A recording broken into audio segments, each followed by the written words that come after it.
পাথর দিয়ে সিঁড়ি, খালি পায়ে পায়ে লাগছে।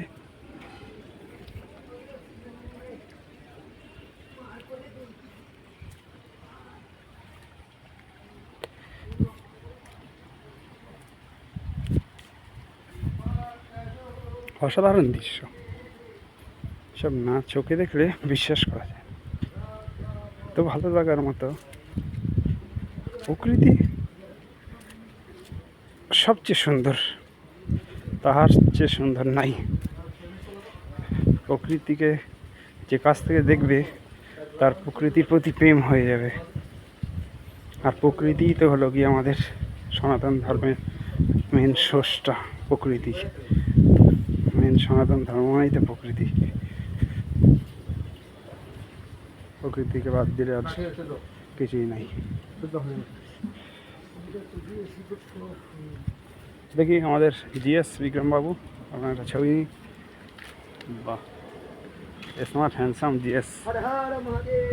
আমাদের মহারাজ, অভিজিৎ মহারাজ। দেখি মহারাজ, হ্যাঁ এই মহারাজ, আমার গুরু অভিজিৎ মহারাজ। দেখুন, অসাধারণ সুন্দর মনোরম পরিবেশ, মনোরম দৃশ্য, যে মায়ের যে তীর্থস্থান কামাখ্যা, আর বগালমুখী মন্দির। এখানে উপরে মন্দিরে তো ভিডিও করতে নিষিদ্ধ, তাই হ্যাঁ নাবার পথে হ্যাঁ এই মনোরম দৃশ্য এগুলো দেখাচ্ছি। কারণ মন্দিরে ভিডিও করা যায় না, একমাত্র যারা আসবে তারাই দেখতে হবে। এখানে প্রকৃতির এমন সৃষ্টি, হ্যাঁ ভগবান প্রকৃতি অনেক ধর্মে অনেক মানুষ মানতে চায় না, মানে না। তো প্রকৃতির যে সৌন্দর্য, যে সৃষ্টি, এখানে এত ছোট ছোট পাহাড়, যেখান থেকে ঝর্ণা নাবে না, কিন্তু যেখানে মার এখানে যে রয়েছে জনি, সেখান থেকে অনবরত সবসময়ের জন্য জল ঝরে যাচ্ছে। এবং সুমিষ্ট সে জল, না আসলে না দেখলে কখনোই এটা অনুভব করা হয়তো সম্ভব নয়। হ্যাঁ, জিএস সাইড দেন।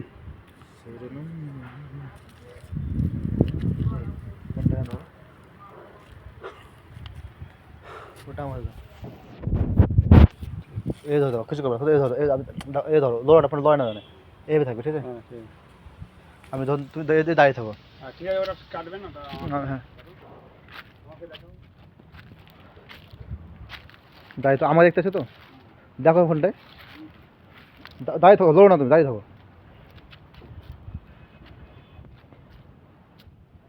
নমস্কার, ধরে থাকো। হ্যাঁ, চলো, তো ভিডিও কাটবে না, বুঝলে তো? এইভাবে এটাও কাটবে না। চলো চলো চলো, মহারাজ নিচে চলে গেছে।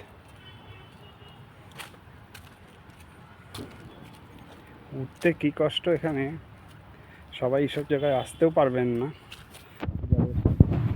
পায়ের প্রবলেম আছে বা শরীর দুর্বল, হাড় দুর্বল, তারা এসব জায়গায় আসতেও পারবেন না, আর এই সৌন্দর্য উপভোগ করতে পারবেন না।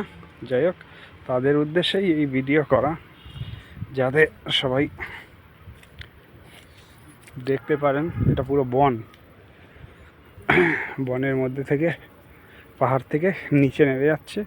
নিচে ব্রহ্মপুত্র নদী, নিচে রোড, এদিকে বোধ হয় নদী নেই, এদিকে মনে হচ্ছে রোড আছে, স্টেশন যাওয়ার গাড়ি। এদিক থেকে আমরা এখন একটা জায়গায় যাব, উমানন্দ, যেখানে একজন ঋষি, হ্যাঁ এক পায়ে দাঁড়িয়ে আছেন, ধ্যান করছেন অনবরত, ননস্টপ দাঁড়িয়ে আছেন এক পায়ের উপরে। হ্যাঁ, কোনো তার রেস্ট নেই। এবং তিনি লোকমুখে শোনা 250 বছর অবধি বাঁচবেন, অলরেডি তার বয়স হয়তো অনেক হয়ে গেছে। তো কত হয়েছে আর কি হয়েছে কী বৃত্তান্ত এখন অবধি লোকমুখে শোনা কিছু কিছু কথা, গেলে দেখতে পাবো সচক্ষে, এবং যদি দেখানো সম্ভব হয় তাহলে ভিডিও করে আপনাদেরকে দেখাবো, আর যদি না দেখানো সম্ভব হয় তাহলে অন্তত মুখে কিছু বৈশিষ্ট্য যেটুকুনি পারবো সবার উদ্দেশ্যে সেটুকুনি বলবো, যাতে শুনে আপনাদের সনাতন ধর্মের প্রতি আস্থা বাড়ে এবং ভিত সনাতন ধর্মের আপনাদের মধ্যে মজবুত হয়, যে আমাদের সনাতন ধর্মে যারা আছেন জন্মেছেন তারা একটা মহান ধর্মের মধ্যে জন্মগ্রহণ করেছেন, এটাও একটা অনেক বড় ব্যাপার। হ্যাঁ, আর্থিক আসছি এই তো আর্থিক মহারাজ নিচে চলে গেছেন, ডাকছেন আমাকে।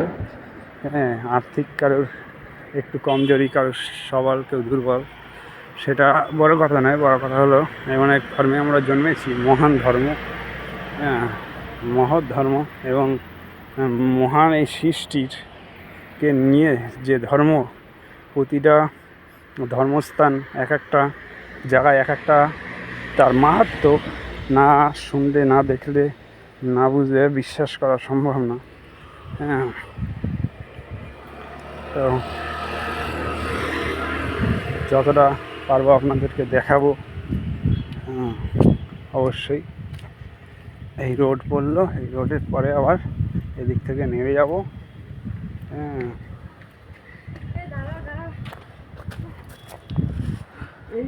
ওই উপর থেকে উঠে আসলো, উঠতে কষ্টটা বেশি হয়, নামার সময় কষ্টটা একটু কম হয়।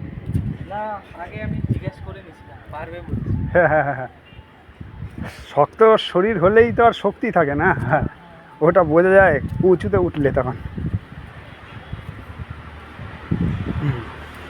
তো আমরা কালকে তো ভিডিও করেছিলাম, লাইভ করেছিলাম, উপরে পাহাড়ে উঠেছিলাম, মা ভৈরবী সম্ভবত নামটা, মায়ের মন্দির।